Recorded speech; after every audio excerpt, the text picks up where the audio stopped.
Thank you. So it's March. March Madness is going on right now. Everybody fill out their bracket? Yeah. I'm not gonna lie, I'm really good at the bracket. I would put my bracket up against anybody else in this room.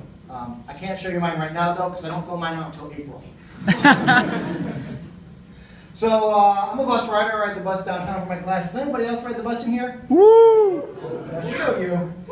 Can someone please tell me, when everyone's getting jam-packed in that bus, is there some invisible force field in front of those steps in the back? Because it seems like you have to go like 10 times to walk up 2 steps. You're so inconvenienced when we're getting all jammed up in front of you. I mean, I don't really think it should be legal that we're standing on the bus because we're standing in a metal bus holding on.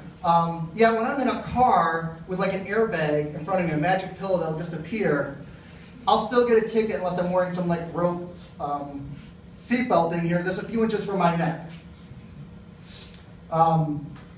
Another thing about the bus is the people who made those buses, I don't think they ever really used them. I'm serious. Because I was using the bus and I was standing back by that trap door. You know that trap door where if the person doesn't hold it in front of you, you're going to get trapped in it? And they have a picture back there and it's basically saying, hey guys, be sure to hold onto the railing. And it's like one of these don't do this type photos. And they have a guy standing there, arms crossed, knees bent, just chilling. You cannot stand on the bus like that. I can barely stand up here like that, let alone at a moving bus. Because usually when I'm standing on the bus, I'm like, oh, don't tip over. The whole time, I'm not saying this, but the whole time I'm thinking like, don't fall over. It would be so embarrassing.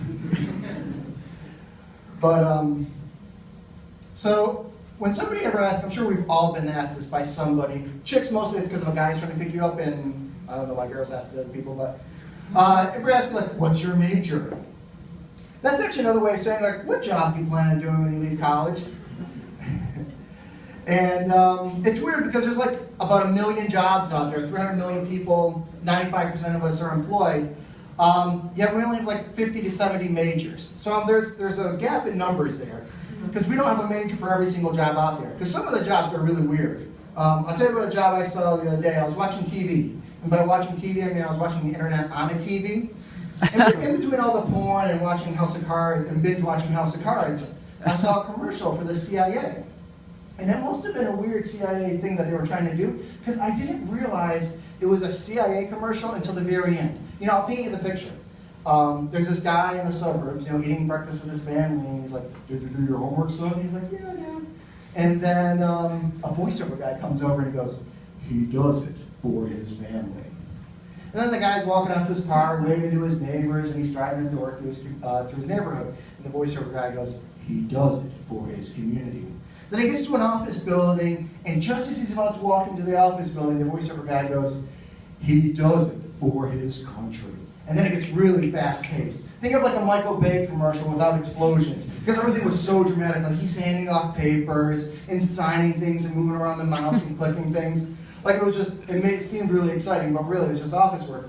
And then the final scene is he's walking down the hall, and then it stops and pans on the emblem on the wall as he just keeps on going, and it's for the CIA. And then the voiceover guy goes, and he does it without any recognition. Come work for the CIA. And when I saw that, my jaw dropped. For 2 reasons. First, are they trying to convince us that working in an office building is the same as being a spy? Because I'm sure it was not. And second, I did not know that's how the CIA got employees. Like literally until that point in history, I thought that to work for the CIA, you needed to be in a park somewhere feeding pigeons or something. And like some guys in stuffy suits would walk up to you and be like, Mr. Johnson, your country needs you, you're going to come work for the CIA. Like I thought that's how they got all their employees. Even the janitors, I thought that's how they got them.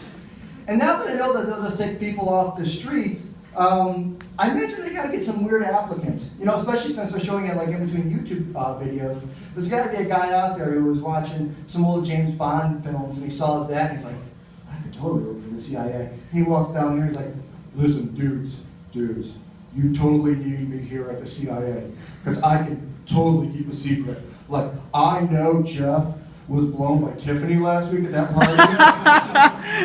And no one's even told Zach yet. I haven't told anybody. I mean, I told Dylan, but he's cool. He's cool. I mean, there are some majors that they actually have jobs for. Like any nursing majors out there?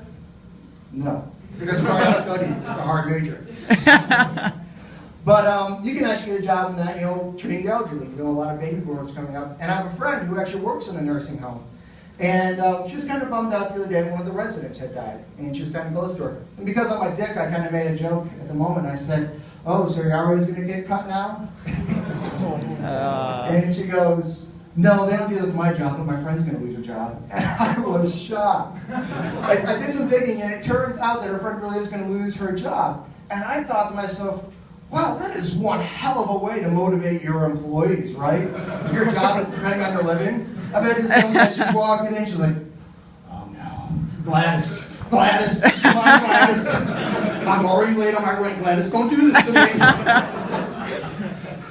Come on, Gladys, I cannot move back in with my parents. Stay away from the light." Well, my name's Barnwood. That's it for me, guys. You've been great.